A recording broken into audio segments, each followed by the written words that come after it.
ఒక ముఖ్యమంత్రి గారి, ఒక తెలుగుదేశం పార్టీ నాయకుడు శ్రీ నారా చంద్రబాబు నాయుడు గారి స్థాయి దాకా గత ప్రభుత్వ పాలకులు ఎంత ఇబ్బంది పెట్టారంటే ఇంకంతా ఇంతక ఎంత వికృతంగా తయారయ్యారంటే ఏదైనా మాట్లాడాలంటే భయం. అధికార వ్యవస్థ ఒక భయం గుప్పెట్లో చిక్కుకుపోయారు. నేను అడిగేవాడిని చాలామంది అధికారులు, ఎందుకు మీరేం మాట్లాడలేదని. నాకు అర్థమైంది ఏంటంటే, మేము వచ్చిన తర్వాత నిజంగా రాజకీయ వ్యవస్థ కానీ బాధ్యతతో లేకపోతే అధికార యంత్రాంగం కూడా ఏమీ చేయలేదు, నిస్సహాయంగా చూస్తూ ఉండడం తప్ప అనేది మేము చూసాం, అనుభవంలోకి వచ్చింది. ఇక్కడ నన్నైతే ఏ స్థాయిగా గౌరవ ముఖ్యమంత్రి గారిని ఏ స్థాయి ఇబ్బందుల్లో పెట్టారో మీరు అందరూ తెలుసు మీ అందరికీ. కానీ నన్నైతే నాకు అనిపించేది, వైజాగ్లో, విశాఖపట్నంలో 24లో 23 ఆఖరిలో ఎలాంటి ఇబ్బందులు పెట్టా, మీరు రోడ్ల మీదకి రావడానికి కూడా ఇబ్బంది పడేవాళ్ళు.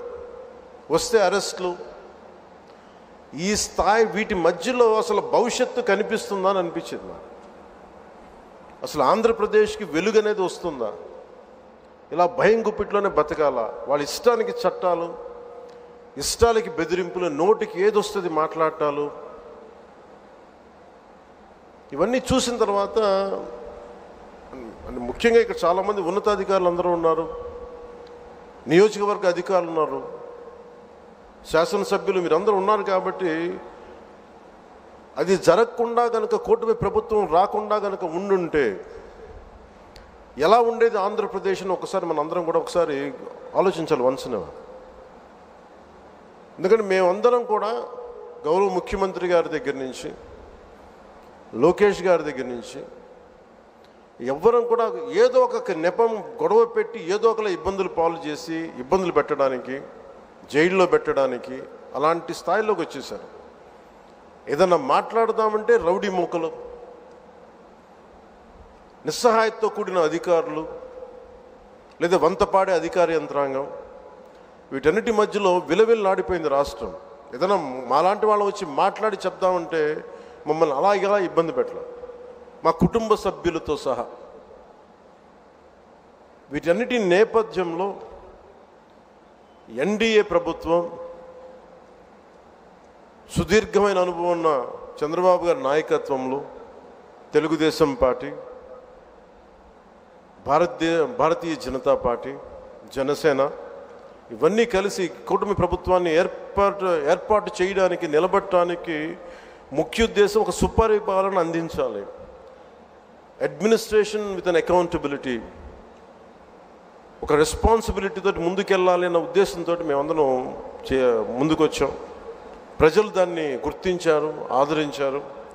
ఈ ప్రభుత్వానికి, ఈ కూటమి ప్రభుత్వానికి అండగా నిలబడ్డారు.